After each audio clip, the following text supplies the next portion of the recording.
en cas de sirène, j'attrape de la chair de poule. Ce que je ferais, je me sauverais peut-être, enfin ça dépend.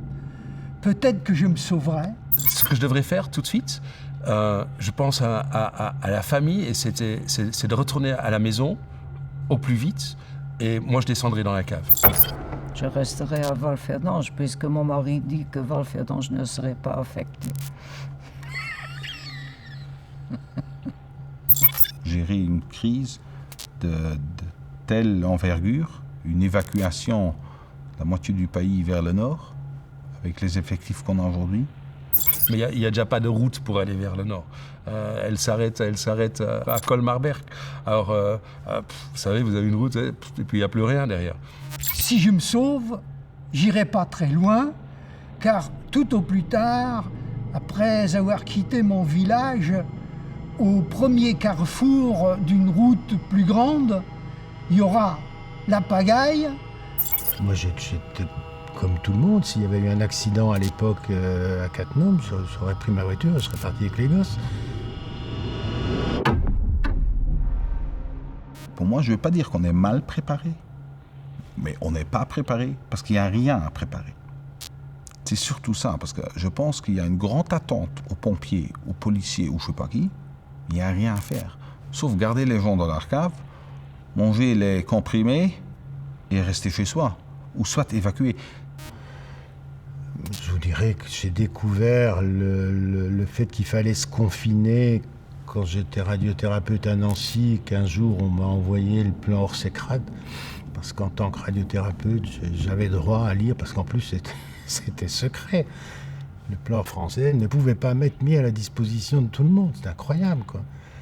Incroyable. Seulement quelques médecins, parce qu'on manipulait des rayonnements, on avait accès à ça. À l'époque, c'était fou quand même. Hein. C'était fou. Le plan luxembourgeois prévoit des zones d'évacuation où on évacuera immédiatement parce que c'est très proche de Cattenom, et une zone un peu plus large où là on demandera d'abord aux gens de se mettre simplement à l'abri et d'écouter les consignes. Mais convaincre les gens et la population qu'ici sont sûrs et qu'il ne faut pas évacuer, je pense que ça donnera quand même un certain trouble au niveau circulation, et je pense en cas d'incident, tout le monde essaye et veut évacuer. Tous les morts qu'il y a eu dans la plupart des accidents de centrales nucléaires, c'est parce que les gens s'affolent, ont très peur, ils n'ont qu'une idée, c'est d'aller le plus loin possible du lieu de la catastrophe, partent avec leur voiture dans un état d'excitation pas possible, et le nombre d'accidents et d'accidents mortels est très élevé. Il y aura des gens qui s'entretueront parce que le pauvre imbécile là qui est devant, il n'avance pas avec sa voiture et on klaxonne et... Les domaines sur lesquels pour l'instant on n'a pas de réponse, c'est en fait comment la population va réagir réellement dans toutes les phases. On devrait frapper à chaque porte pour demander s'il y a encore quelqu'un pour pouvoir l'évacuer. À mon avis, quand même, ça va prendre un certain temps. Et aussi les gens qu'on aura qui ne veulent pas laisser leur maison, qui veulent rester chez eux, qui ne vont pas ouvrir. Alors, le corps grand-ducal d'incendie de secours, c'est à peu près un effectif de plus de 4000 personnels.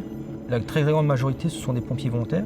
Une caserne comme celle de chez nous, où on a 40 pompiers volontaires. Si j'aurais une disponibilité journalière de 50% de mes effectifs, c'est 20 pompiers. Notre secteur d'intervention en journée, on a au-delà de 10 000 citoyens. Comment voulez-vous que ces 20 pompiers arrivent à évacuer ou à guider les 10 000 personnes? Infaisable. La mise en œuvre du plan ne se déroulera forcément pas aussi simplement que c'est écrit. Donc comment est-ce que tout le monde va réagir? D'ailleurs moi le premier. Ça se passe toujours autrement que prévu. Les exemples abondent. En mai 40, on avait par exemple prévu d'évacuer un maximum de matériel des chemins de fer, de le réfugier en France pour empêcher que les Allemands puissent mettre le grappin dessus.